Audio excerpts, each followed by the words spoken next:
I'm now wearing Crocs. My life has become that amazing that I now cruise my local streets in Crocs. Yes, you know you've made it when you can wander your own neighborhood with Crocs and gibbets.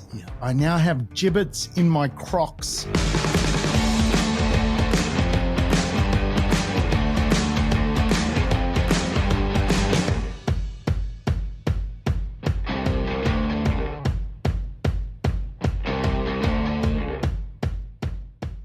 Welcome to the Urban Property Investor. I'm your host, Sam Saggers, here to help you crack the code of real estate wealth. Today's show, we're going to dig into productivity laws. When it comes to becoming wealthy, we've got to get out there and do it. And there are actually some rules around productivity which are quite well known, and they do link to the classic system of thinking inside of real estate. So I want to crack that code. I want to dig into it because I do find human beings rather fascinating. And of course, if we can just simplify our world by understanding there are productivity laws that exist in this world, and we follow those productivity laws, we could probably find ourselves better off. That is for sure. I've certainly seen it work for many people, including myself. Wealth in real estate is very much out there to be had.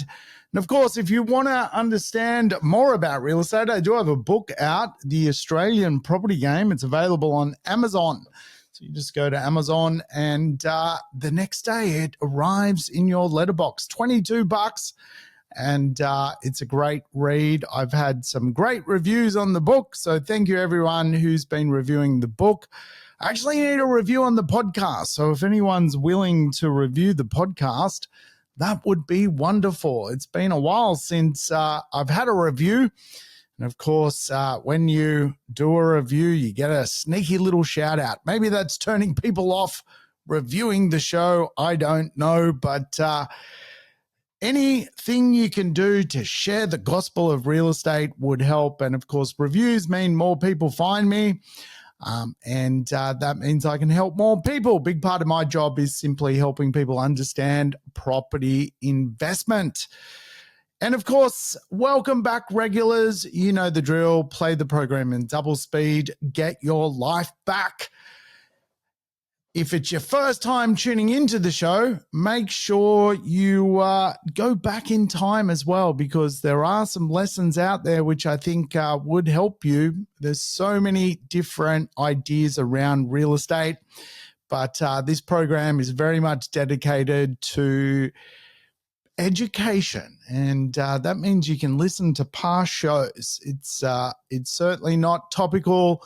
It's more education-based, and so all the episodes, well, most of them, let's say 90% of them, allow you to go back in time. But hey, I'm now wearing Crocs. My life has become that amazing that I now cruise my local streets in Crocs. Yes, you know you've made it when you can wander your own neighborhood with Crocs and gibbets. I now have gibbets in my Crocs. So that's me. You'll find me walking the streets these days in Crocs. Yes, life is just so interesting. But hey, let's get into productivity laws. Let's discuss it. Let's discuss why they matter. You know, when it comes to understanding real estate, one concept I think is really important, which is often used in business, and real estate investment is just a business, is keep it simple, stupid. KISS, the KISS principle of productivity. I think it's pretty self-explanatory. If we can just do things simply, we can end up the other side of this far better off. And for most people, really why they become property investors is to take something today and turn it into much more tomorrow. And really that idea of just robbing from ourselves today, a little bit out of our back pocket to pay for something such as real estate, which dividends down the track, is a formula which I think most people understand. But then when it comes to applying themselves to doing real estate investment, it becomes a much harder equation. So productivity laws are just laws that exist today that really can shape the way we think about investment. And the first rule, if you like, or principle, is the Peter Principle. It's an old principle. The Peter Principle simply asserts that individuals are promoted until they reach incompetence. So think about that. If you have never invested, if you haven't spent 10,000 hours in the property market, you have promoted yourself to a level of effective incompetence. We all suffer this, but the more you do something, the better you get at it, the more skilled you become at it. And for a lot of people in society, they've just done something over and over and over and over again until they reach a level of competency. But for most people, the Peter Principle applies to them, that they effectively are incompetent inside the real estate market. Individuals are promoted until they reach incompetency. And so inside of real estate, you have people who know nothing about real estate buying real estate. And of course, that in itself is a worry for a lot of people. They are just throwing a dart at a dartboard and hoping they get the bullseye. If you've ever been to an open home, you can see the Peter Principle firsthand. Incompetent people walking through open homes, basically not knowing what to even ask the real estate, just making an emotional decision, a decision based basically on what they can borrow, a decision based on no intrinsic worth of the real estate, rather just emotions. And of course, that's how real estate works. Most of the market is just a debt-fueled person buying something emotionally. And of course, for property investors, you don't want to go down that road. You don't want to rise to your own level of incompetence. And of course, that reminds us there is advice out there. There are experts out there. And of course, not all experts are created equal. And this is one of the frustrating things certainly I go through inside of my world and industry. There are people that literally give advice on real estate that 6 months ago were not even in the real estate industry. And a lot of companies have just this massive high turnover rate and just put more sharp cats with the gift of the gab in the hot seat. And of course, so many people take their advice. So again, for those people, they reach a level of incompetence. There is a big level of, untrustworthy advice out there, whether it's through property investment advisories or whether it's through buyers agencies, just having a go and you're the science experiment. So make sure you research your experts. There are some great experts out there. There are people that put themselves in the hot seat every day to provide information to the marketplace. And usually they're the ones you probably want to have a relationship with. But that's the Peter Principle in action. You've got to find the right advice because for the most part, you only rise to what you know. And if what you know is going to hold you back, you need to go and find a team of experts that can help you go forward. Which takes us to the next principle, which is the Pareto Principle. The Pareto Principle is basically that 80-20 rule. It suggests that 80% of the heavy lifting comes from 20% of the effort. Now, most people I meet who are trying to get into the real estate market are going through a lot in their mind, and it feels quite overwhelming, in fact, for a lot of people who know nothing about real estate. And sometimes, I can even take it for granted just how much I know in investments. For most people, they're not trained in investments. They don't have any comprehension of the math around investment. They don't leave school with a understanding of anything to do with real estate. And of course, because society is changing, because a lot of people are coming into investments quite often quite late in the piece, closer to age 40, quite often the effort to even get started then becomes overwhelming, and you get this level of effort anxiety, which creeps into effectively just even getting going. But the Pareto Principle is what it is, the 80-20 rule. 80% of the outcome comes from 20% of the effort to get going, the effort to build a deposit, the effort to find a team, the effort to find a property to invest in. That's 20% of this concept of real estate. But really, 80% of the outcome is going to follow from those efforts. So I know it feels hard at times to get going, but you got to get going.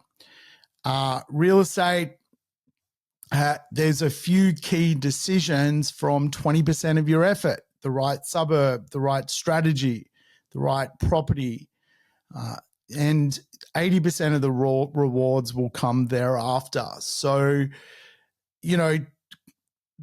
the right property will have the right tenants. The right tenants will have the right cash flow. The right cash flow will help you hold real estate for a very long time and take away 80% of your headaches. The 80-20 rule is just a principle in real estate.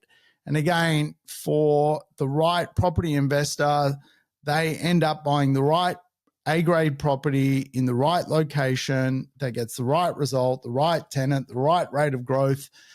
And their 20% of just getting it right in the beginning creates that after effect. Your effort in the beginning creates a result later.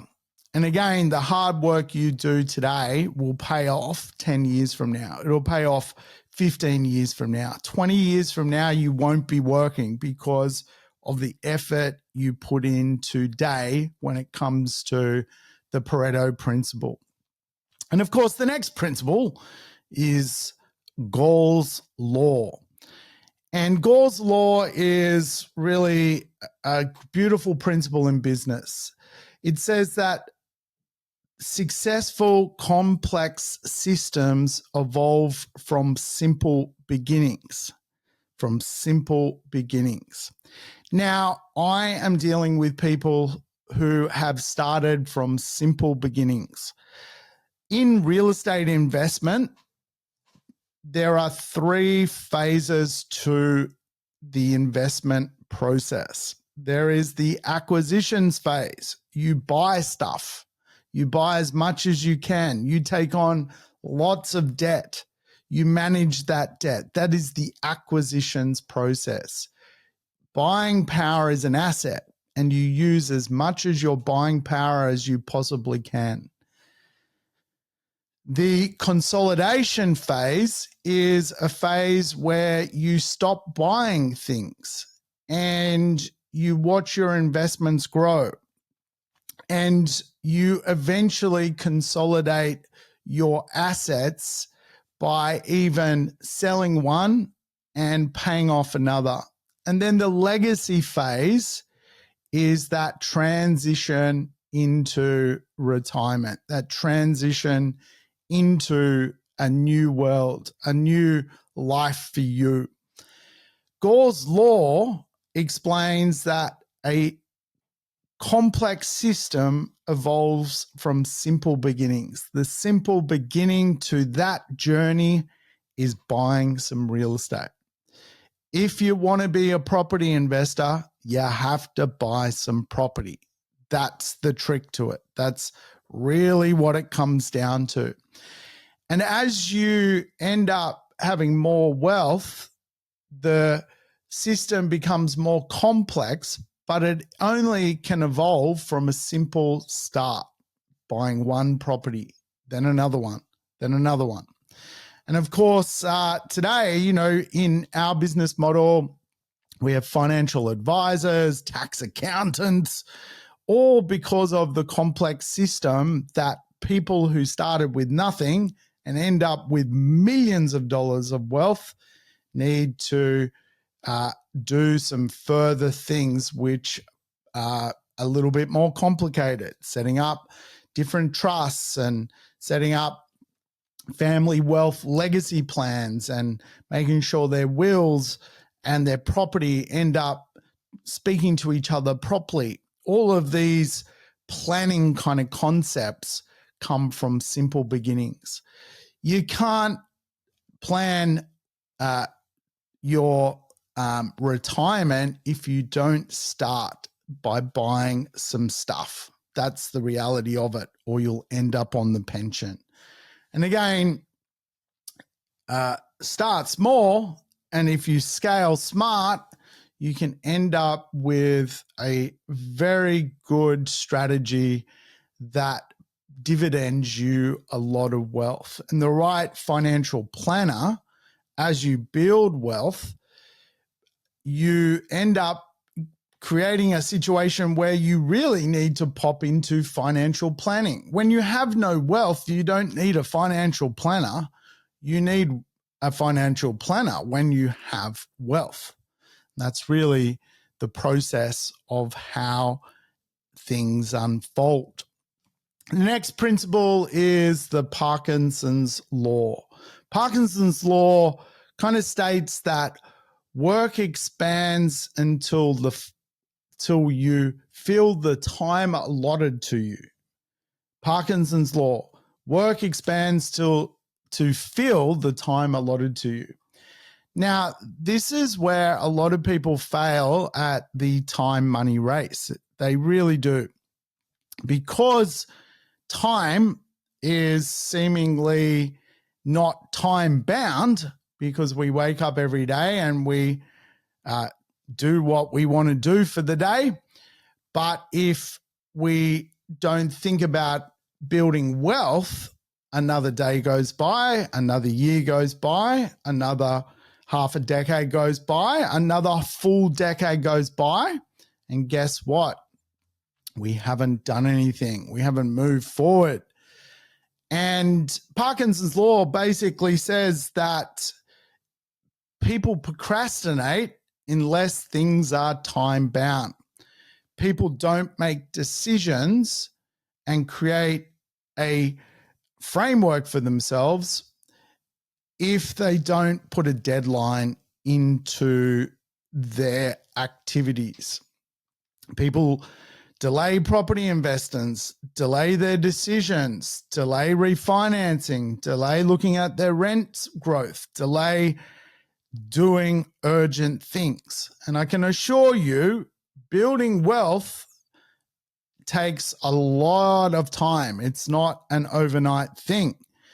And so you really don't have time to muck around. So you need to create time-bound decisions. You need to just put a stake in the ground, a line in the sand, and move forward. And again, the more you are time-bound with your decisions and your financial matrix, the better off you're going to be. If you leave it open-ended, it's a law of the universe, Parkinson's law, you will not get on with getting on. That's the reality of it. you'll be trapped in the she'll be right dogma of most Australians. Most Australians do the she'll be right, and their delays and indecisions erode their results. If you ask any mature property investor that's built a bit of wealth out of real estate investment, what's the number one lesson they would pass on to another property investor is, and 100 times out of 100, the result is, I wish I'd started earlier. Start as early as you can. Be urgent with time. Be urgent with time. Tabitha Bright does a great podcast.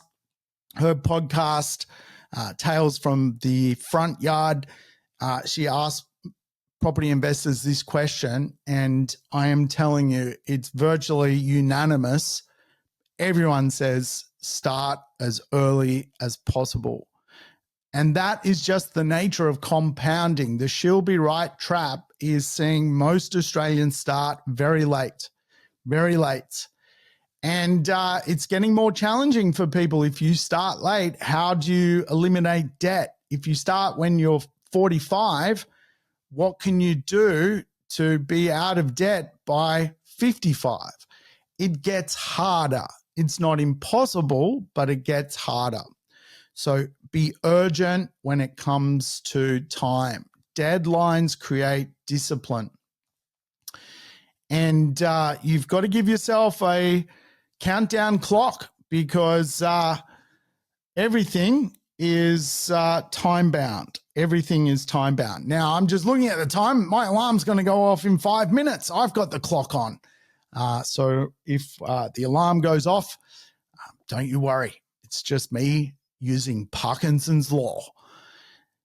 The next law is Sips law. Sips law. Sips law is really important. The law states the performance of a system decreases with the number of people involved. Too many opinions can derail you. That's how the system works, the Sips law system. Simplicity and clarity come from smaller, trusted teams. It's interesting, isn't it? Because when you think about Sips law and you think about friends and family and colleagues and opinions, the more you invite that noise into your world, the more it will derail your world, because most people do not know what they want, where they want to go, what they want to have. They don't know. So asking someone who doesn't know what they want about what you want will just push you off track. The performance of a system decreases when you add more people to the decision matrix. And so you've got to have a trusted team. You've got to have a trusted team, a simple, trusted team. And this is where quite often paying for advice is better than going to friends and family, because God bless their cotton socks, but friends and family will give you opinions, not advice. When you pay for advice, you will get advice. And there's plenty of free advice out there, but paying for it is a lot different. It means everyone is basically, on the hook, so to speak. Now, Sips law in action when it comes to property investing can be important, because you just really want a core four. You want a broker, you want an advisor, you want an investment buyer's agent, and you want an accountant. That's basically it. And you want those four people to understand the direction of where you're going. If the broker doesn't speak to the agent doesn't speak to the broker, and the advisor doesn't speak to the to the agent. You can go around in circles because everyone's got a different opinion. Too many cooks spoil the portfolio in this situation. However, when you bring the four together, you can get absolutely magical results because each party has a different angle to get to the same doorway. The broker, the investment agent, the advisor, the accountant, when they work in harmony, it works out very well. The amount of property investors that go and see an accountant who sends them up with a complicated structure so that the accountant can get a new tax return from that complicated structure is mind-blowing to me. And again, like if you put an advisor and the accountant in the same room, the property investment advisor may actually say, well, we don't need that. We don't need that structure. Tell us why you are doing that. And again, that was my alarm, by the way. That's why SIP's law is the law it is, because too many people derail property decisions. And if you have the core four plus yourself and they can all talk, you will get a trusted team. If you keep them apart, you can quite often get pulled from pillar to post. The accountant basically says, sell the investment. The broker says, buy another investment. The investment agent's like, well, what was wrong with your first investment? And so forth. So you really want to keep that team together. And again, if you have too many people involved, it's going to get pulled apart. And, just don't let other people cheat you out of your life opportunity. So they're the principles that are important to productivity in basically real estate. You've got the SIP's law principle. You've got the Parkinson's law principle. You've got Gore's law, and you've got the Pareto Principle and the Peter Principle. Of course, I think that they explain just what we need to do. We need to get out of our own way and get moving. All right, folks, that's it. I've got to go. The alarm's gone off. Take care. Have a beautiful day. Thanks for tuning in to the Urban Property Investor. If you enjoyed the episode, make sure to subscribe on your favorite podcast platform or YouTube so you never miss an episode. I'd love for you to rate the show and share it with your family and friends. Let's spread the word about property investing. Stay connected between episodes on Facebook, Instagram, and LinkedIn. And check out the rest of our podcast network at positivementor.com.au. And if you're serious about growing your property portfolio, don't miss our complimentary Property Investor Nights. Register now via the link in the show notes. See you next time.